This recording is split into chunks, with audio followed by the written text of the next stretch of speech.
Hey everyone, welcome back to ocean of economics. तो आज हम देखने वाले हैं गेम थियोरी, सबसे important Nash equilibrium, prisoner's dilemma, saddle point कैसे निकालना है, ये सारी चीज़ें हम देखने वाले हैं बहुत सिंपल वर्ड्स में, सिंपल मीनिंग में समझ के। तो stay tuned with this video. With that I will just let you know कि हम यहाँ पे जो है एग्जाम्पल्स के साथ में सैडल पॉइंट निकालना और प्रिजनर्स डायलेमा जो कि यहाँ पे गिवन है और नैश इक्विलिब्रियम को भी समझने वाले हैं। तो बहुत इंपॉर्टेंट होने वाला ये वीडियो, कीप ऑन वॉचिंग। तो स्टार्ट करते हैं क्वेश्चन नंबर 1 से।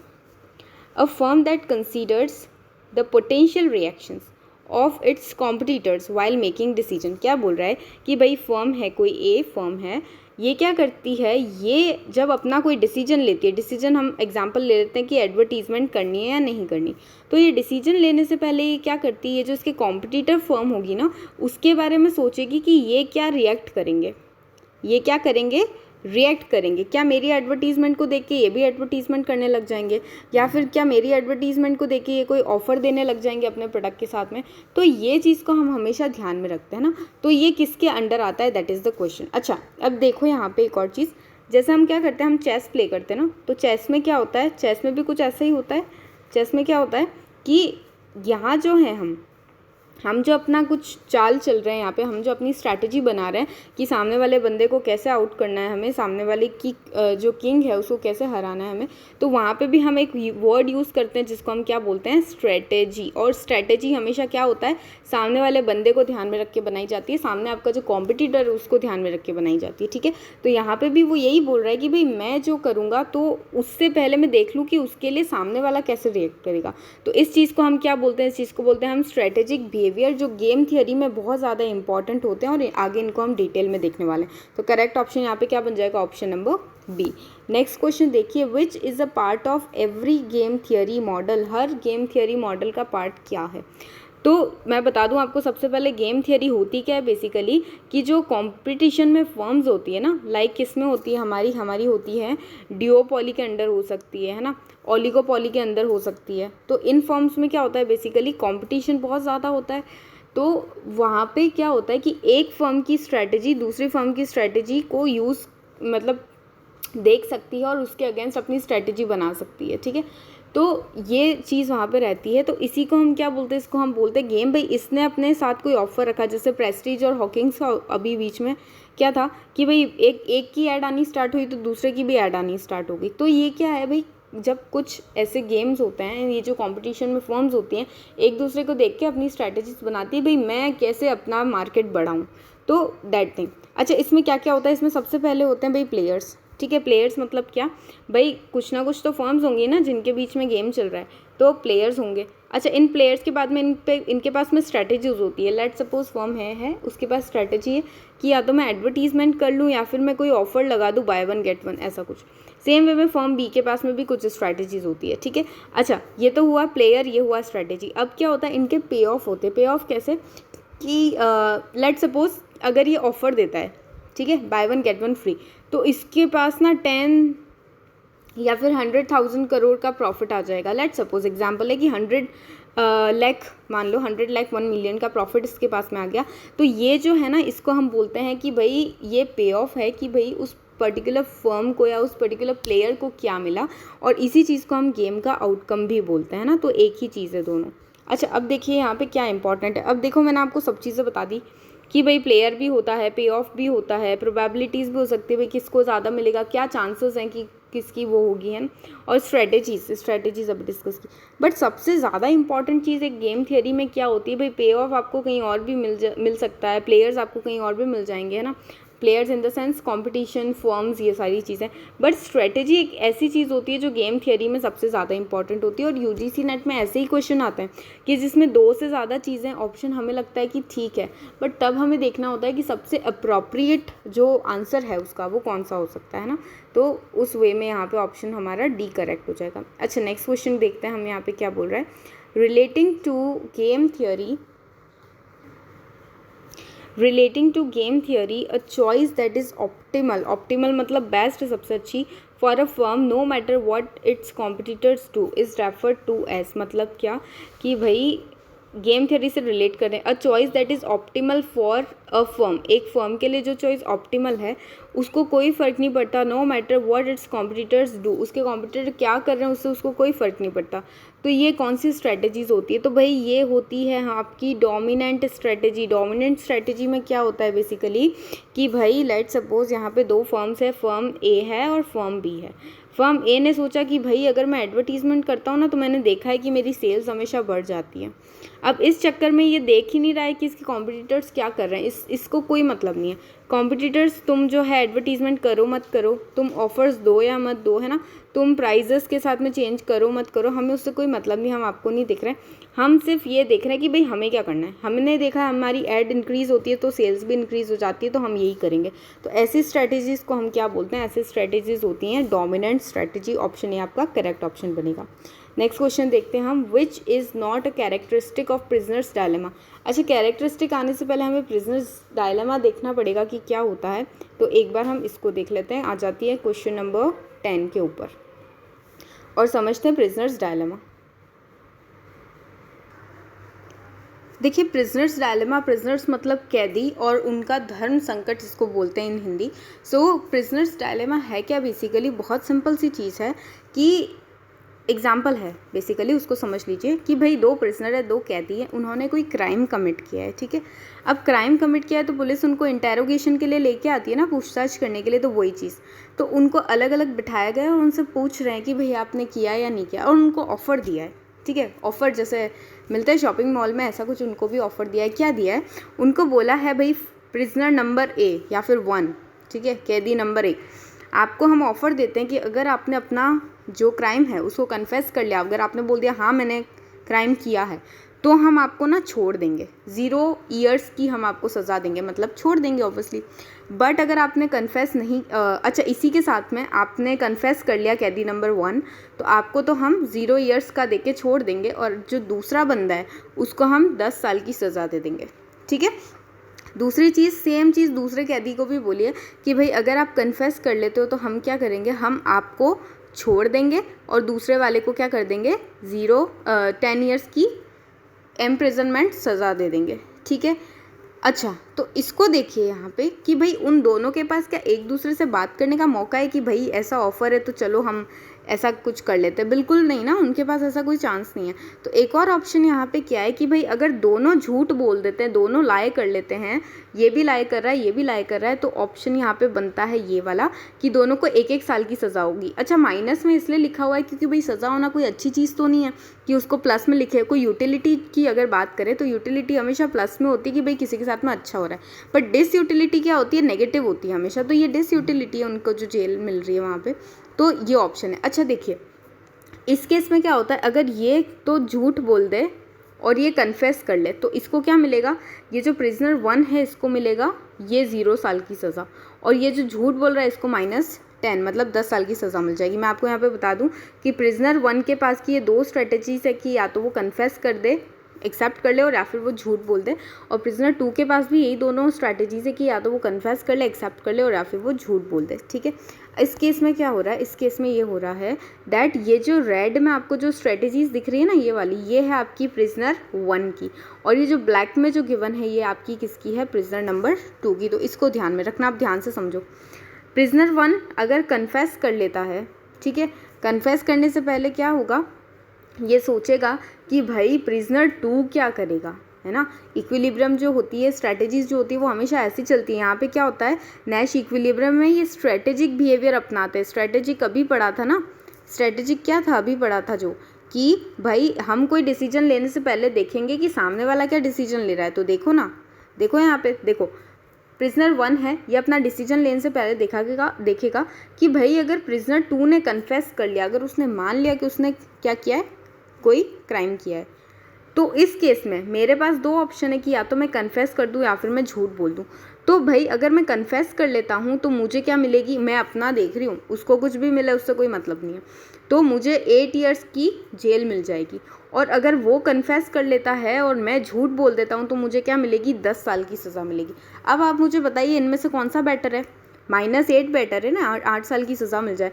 तो ये इस केस में क्या चूज़ करेगा, कन्फेस करना चूज़ करेगा। अच्छा, अब ये सोचता है कि यार ये कन्फेस कर लेगा प्रिजनर 2, वो तो ठीक है, पर व्हाट इफ इसने झूठ बोल दिया, अगर इसने झूठ बोला तो मेरे साथ क्या होगा, देखो अगर इसने झूठ बोल दिया और मैंने क्या किया, मैंने वापस से कन्फेस किया, तो मुझे 0 साल, मतलब मैं तो निकल जाऊँगा बच के आराम से। और अगर मैं क्या करता हूँ, मैं झूठ बोल देता हूँ, मैं भी, इसने भी झूठ बोला, मैं भी झूठ बोल देता हूँ, तो मुझे 1 साल की सज़ा होगी। अब बताइए 0 और 1 में से क्या बेटर है? 0 बेटर है कि वो फ्री चला जाए। तो दोनों ही केसेस में इसके लिए क्या बेटर है? कन्फेस करना, ठीक है। चाहे आपका जो प्रिजनर 2 है ये सच बोले, कन्फेस कर ले या झूठ बोले, प्रिजनर 1 के लिए क्या बेटर है कि ये कन्फेस करे, क्योंकि इसको यहाँ पे -10 से ज़्यादा अच्छा क्या है? -8, और यहाँ पे -1 से अच्छा क्या है? 0। तो ये इसकी डोमिनेंट स्ट्रैटेजी बन गई कन्फेस करना, कि सामने वाला बंदा चाहे ये करे या झूठ बोले, सच बोले, कुछ भी करे, मेरे लिए क्या बेटर है कि मैं कन्फेस कर लूँ। तो ये क्या है? डोमिनेंट स्ट्रैटेजी है प्रिजनर 1 की। अच्छा, प्रिजनर 2 की डोमिनेंट स्ट्रैटेजी, या फिर इसको देखते कि भाई प्रिजनर 2 भी देखेगा ना कि भाई ए क्या कर रहा है, तब जाके ये इसकी चूज़ करेगा। तो देखिए प्रिजनर 2 देखता है कि भाई अगर प्रिजनर 1 कन्फेस कर लेता है तो मेरे पास क्या ऑप्शन है। अगर मैं भी कन्फेस कर लूँ, प्रिजनर 1 तो कन्फेस कर रहा है, अगर मैं भी कन्फेस कर लूँ तो मुझे 8 साल की जेल मिलेगी। और अगर मैं झूठ बोल दूँ, मतलब ये कन्फेस कर रहा है और मैं झूठ बोल दूँ, तो मुझे 10 साल की सज़ा मिलेगी। तो इस केस में मुझे क्या करना चाहिए? मेरे लिए 8 साल की सज़ा बेटर है, तो मेरे लिए कन्फेस करना बेटर है। अच्छा, व्हाट इफ प्रिजनर 1 ने झूठ बोला, लाए कर दिया, तो मुझे क्या मिलेगा? मुझे मिलेगी फ्रीडम, निकल जाओ, 0 साल की सज़ा, या फिर मुझे मिलेगी 1 साल की सज़ा। क्या बेटर है? 0 साल की सज़ा बेटर है। तो इस केस में भी मुझे क्या करना चाहिए? कन्फेस करना चाहिए। मतलब क्या कि भाई प्रिजनर 1 चाहे कन्फेस करे या झूठ बोले, मुझे क्या करना चाहिए? कन्फेस करना चाहिए। तो इसका मतलब क्या निकला कि दोनों के दोनों क्या करना चाहते हैं? दोनों के दोनों कन्फेस करना चाहते हैं और 8-8 साल की इनको सज़ा मिलेगी, ठीक है। तो ये पूरा था प्रिजनर्स डायलेमा। बट मुझे बताओ, क्या 8-8 की सज़ा मिलना इन दोनों के लिए अच्छा था क्या? या फिर इनको अगर बात करने का मौका मिलता है, या फिर ये दोनों अगर झूठ बोलते एक दूसरे को समझ के, तो इनको झूठ बोल देते तो 1-1 साल की सज़ा मिलती है। बट ऐसा कुछ भी नहीं हुआ, ठीक है। तो यहाँ पे क्या हुआ? यहाँ पे उनको ये मिला है, कौन सा? 8 ईयर्स की जेल। अच्छा, क्या ये नैश इक्विलिब्रियम है या नहीं? तो नैश इक्विलिब्रियम का क्या मतलब था कि भाई अगर मैं प्रिजनर 1 हूँ और मैं सोचता हूँ कि मुझे अपनी स्ट्रैटेजी चेंज करनी है ताकि मुझे 0 साल की सज़ा मिले, बट क्या ये मेरे अकेले के चेंज करने से हो जाएगा? अगर मैं सोचूं मुझे कन्फेस करना है और प्रिजनर 2 अपनी स्ट्रैटेजी चेंज नहीं करे, वो भी कन्फेस करे, तो क्या मुझे 0 साल की सज़ा मिल सकती है? नहीं, मैं कन्फेस तो कर रहा हूँ, बट प्रिजनर 2 को भी अपनी स्ट्रैटेजी क्या है? चेंज करके झूठ बोलना पड़ेगा, तब जाके मुझे क्या मिलेगी? 0 साल की सज़ा मिलेगी, है ना, 0 ईयर्स की सज़ा मिलेगी। तो नैश इक्विलिब्रियम सिर्फ इतना सा बोलता है कि भाई आपकी अकेले अपनी स्ट्रैटेजी चेंज करने से कुछ नहीं होगा, आप बेटर पोजीशन में नहीं जाओगे। आपको ये चाहिए कि दूसरा पर्सन भी अपनी जो है स्ट्रैटेजी को चेंज करे, ठीक है। तो यहाँ पे बिल्कुल कुछ ऐसा ही तो हो रहा है, दोनों को क्या मिल रही है? 8 ईयर्स की मिल रही है। और अगर ये झूठ बोल दे, है ना, अगर प्रिजनर 1 क्या करे? झूठ बोल दे, तो ये बेटर पोजीशन पे जा सकता है। बट इसके लिए क्या चाहिए? कि प्रिजनर 2 भी झूठ बोले, है ना। तो ये क्या है? बिल्कुल ये नैश इक्विलिब्रियम है कि भाई हमारे अकेले की स्ट्रेटेजी चेंज करने से कुछ नहीं होगा, सामने वाले को भी चेंज करनी पड़ेगी, तो तभी आप इक्विलिब्रियम पे जाओगे। तो बिल्कुल ये नैश इक्विलिब्रियम का एग्जाम्पल है यहाँ पे। अच्छा, एक और चीज़ मैं बता दूँ, दोनों की यहाँ पे क्या थी? डोमिनेंट स्ट्रैटेजी थी। डोमिनेंट मतलब क्या कि भाई सामने वाला बंदा कुछ भी करे, हम तो हमारी कन्फेस ही करेंगे प्रिजनर 2 के लिए, और प्रिजनर 1 के लिए भी सेम कि भाई ये चाहे कन्फेस करे या लाई करे, हम तो कन्फेस ही करेंगे, वही हमारे लिए बेटर है। तो ये होता है नैश इक्विलिब्रियम। अच्छा, तो क्या इसमें नैश इक्विलिब्रियम है? बिल्कुल है, it has a Nash equilibrium, अभी डिस्कस किया है, ठीक है। तो ऑप्शन ए आपका करेक्ट ऑप्शन बन जाएगा। अच्छा, हम क्वेश्चन 4 वहीं पे ऐसे कैसे छोड़ के आए थे, क्योंकि हम इसको समझने आए थे, तो इसको समझ लेते हैं जल्दी से। Which is not a characteristic of prisoners dilemma. देखिए कौन सी कैरेक्टरिस्टिक नहीं है प्रिजनर्स डायलेमा की, देखते हैं। प्लेयर्स कॉपरेट इन अराइविंग, अरे प्लेयर्स कॉपरेट कर रहे हैं अराइविंग इन देयर स्ट्रैटेजी। अरे भैया, अगर वो कॉपरेट करते तो वो कहाँ पे होते हैं? अगर दोनों एक दूसरे को कॉपरेट करते तो दोनों एक दूसरे का भला सोचते और वो यहाँ पे होते हैं। 8-8 साल की जेल नहीं काटते, 1-1 साल की जेल काट लेते अगर कॉपरेट करते हैं। बट क्या उनको वहाँ पे बात करने का मौका दिया गया था? नहीं। जब बात करने का मौका नहीं मिला तो कॉपरेट कैसे करेंगे, है ना। तो ये बिल्कुल ही गलत है यहाँ पे कि उनको कॉपरेट करने दिया गया। आगे देखिए, both players have a dominant strategy. बिल्कुल दोनों की ही डोमिनेंट स्ट्रैटेजी अभी देखा हमने। Both players would be better of if neither choose there dominant strategy. बिल्कुल, अब देखो इसको ध्यान से समझना। ध्यान से नहीं, सिंपल सी चीज़ है, आप समझ गए हो, आई नो आप बहुत समझदार हो, बट एक बार देख लो। देखो क्या बोल रहा है, उनकी डोमिनेंट स्ट्रेटेजी क्या थी, कन्फेस करना, यहाँ पे भी कन्फेस करना। अगर दोनों डोमिनेंट स्ट्रेटेजीज को चूज़ नहीं करते ना, कन्फेस नहीं करते और लाए कर देते, तो उनको क्या मिलता, 1-1 साल की जेल मिलती। तो बिल्कुल अगर वो डोमिनेंट स्ट्रेटेजी को चूज़ नहीं करते तो वो बेटर कंडीशन में आ जाते, ठीक है। तो ये आपका ऑप्शन बी भी करेक्ट है, ऑप्शन बी तो करेक्ट है आपका, ठीक है। अच्छा, ऑप्शन ए इसका करेक्ट आंसर था कि ये कैरेक्टरिस्टिक नहीं है, ऑप्शन बी तो कैरेक्टरिस्टिक है। आगे देखिए, both players would be better of in case neither choose there dominant strategy, हमने डिस्कस कर लिया, ये भी करेक्ट है, ये भी करेक्ट है, ये इनकरेक्ट है। The pay of from a strategy depends on the choice made by the other player, बिल्कुल आपको क्या मिलेगा, आपका गेम का पे ऑफ क्या होगा, आउटकम क्या होगा, ये डिपेंड करेगा आपके दूसरे कॉम्पिटिटर्स पे कि वो क्या चूज़ कर रहे हैं ना। एक अकेले के चूज़ करने से कुछ नहीं होगा, दूसरे का भी अगर सिलेक्शन चेंज होगा तो आपके पे ऑफ जो हैं वो चेंज हो जाएंगे। तो बिल्कुल सही है, ऑप्शन ए सही नहीं है, इसलिए करेक्ट आंसर बन गया है। आगे देखिए, payoff is in game theory is related to, game theory जो है पे ऑफ में किससे रिलेट करती है। देखिए, पे out received by a player, बिल्कुल एक प्लेयर को क्या मिलता है, ये किसी भी फॉर्म में हो सकते हैं, ये मार्केट शेयर के फॉर्म में हो सकते हैं, प्रॉफिट के फॉर्म में हो सकते हैं, अभी हमने देखा कितने साल की जेल मिलेगी उस फॉर्म में, मतलब बेसिकली प्लेयर्स को क्या मिल रहा है, ठीक है। अच्छा, इसी को आउटकम ऑफ द गेम भी बोलते हैं, मैंने आपको बताया था भाई गेम का आउटकम, निष्कर्ष, रिजल्ट, कंक्लूजन क्या निकला, ठीक है। पे which is given by a player, नहीं, ये कोई ज़रूरी नहीं है कि प्लेयर क्या दे रहा है वही आपका रिसीव करने वाला रिसीव वाला पार्ट भी हो, तो ये आपका गलत है, बट ऑप्शन ए और सी दोनों करेक्ट है। तो ऑप्शन डी आपका करेक्ट आंसर बन जाएगा, जो बोलता है ए और सी दोनों करेक्ट है, ठीक है। नेक्स्ट क्वेश्चन, अब जैसे जैसे हम आगे बढ़ रहे हैं अच्छे अच्छे क्वेश्चन आ रहे हैं। देखिए, zero sum game could be a dash game, single player, 2 player, multiplayer और 3 प्लेयर। देखिए, जीरो सम गेम क्या होता है, ओप्स, ज़ीरो सम गेम क्या होता है, ज़ीरो सम गेम मतलब भाई आपके यहाँ पे आपके जो मार्केट है या फिर जिस भी गेम की हम बात करें उसमें कितने भी प्लेयर्स हों, 2 हों, 4 हो, 6 हों, 8 हो, कितने भी प्लेयर्स हो, बट होना क्या चाहिए, आपके गेम में जो प्लेयर्स हैं, है ना, तो उन प्लेयर्स का जो टोटल लॉस है, लेट सपोज उनको टोटल लॉस हो रहा है 100 रुपीज़ का, और उन्हीं प्लेयर्स में से कुछ को गेन हो रहा है, वहीं से वो है लॉस है तो माइनस में आएगा, है ना। तो लॉस टोटल कितना हो रहा है 100 रुपीज़ का, और गेन भी कितना हो रहा है 100 रुपीज़ का। तो एज सच देखा जाए तो पूरे गेम में क्या हो रहा है, 100 से 100 कैंसिल, तो क्या बचा, 0 बचा, है ना। तो ये होता है आपका ज़ीरो सम गेम, जिसमें कितने भी प्लेयर्स हो, बट होना क्या चाहिए, जितना हमारे गेम में गेन हो रहा है और जितना हमारा लॉस हो रहा है वो दोनों बराबर होने चाहिए, और उनका डिफरेंस कितना आना चाहिए, 0 आना चाहिए, जिसको हम क्या बोलते हैं, ज़ीरो सम गेम। तो कितने प्लेयर्स हो सकते हैं भाई जी, कितने भी प्लेयर्स हो सकते हैं, मल्टीपल प्लेयर्स हो सकते हैं, ठीक है। सिंगल प्लेयर तो नहीं हो सकता, सिंगल प्लेयर होगा तो फिर गेम कैसे रहेगा वो, बट मल्टीपल जो है प्लेयर होने चाहिए, मल्टीप्लेयर होने चाहिए। नेक्स्ट क्वेश्चन देखेंगे, हम आने वाले हैं हमारे एंड क्वेश्चंस पे, बट बहुत इंपॉर्टेंट क्वेश्चंस अभी भी बाकी है, सैडल पॉइंट कैलकुलेट करना बाकी है, तो इसको छोड़ के मत जाना, वीडियो कंप्लीट देख लो जल्दी से, और अभी तक सब्सक्राइब नहीं किया है तो बहुत गलत बात हो गई है, सब्सक्राइब कर लो, अपने फ्रेंड्स के साथ भी शेयर कर लो। अच्छा, अंडर नैश इक्विलिब्रियम अभी थोड़ा डिस्कस किया था क्या होता है, चलो देखते हैं क्या होता है। All players earn the same पे ऑफ, बिल्कुल नहीं भाई, ये देखो इधर देखो, अभी क्या किया था भाई, सारे प्लेयर्स को क्या सेम पे ऑफ मिल रहा था, मतलब इसको यहाँ पे -10 मिल रहा है और इसको 0 मिल रहा है, क्या दोनों सेम है, बिल्कुल नहीं।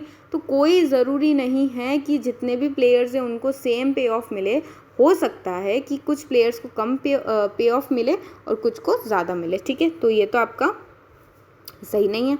Each player has a strictly dominant strategy, इसके ऊपर आते हैं हम। देखिए, मैं आपको स्ट्रिक्टली डोमिनेंट और डोमिनेंट स्ट्रैटेजी में डिफरेंस भी बताना चाहूँगी।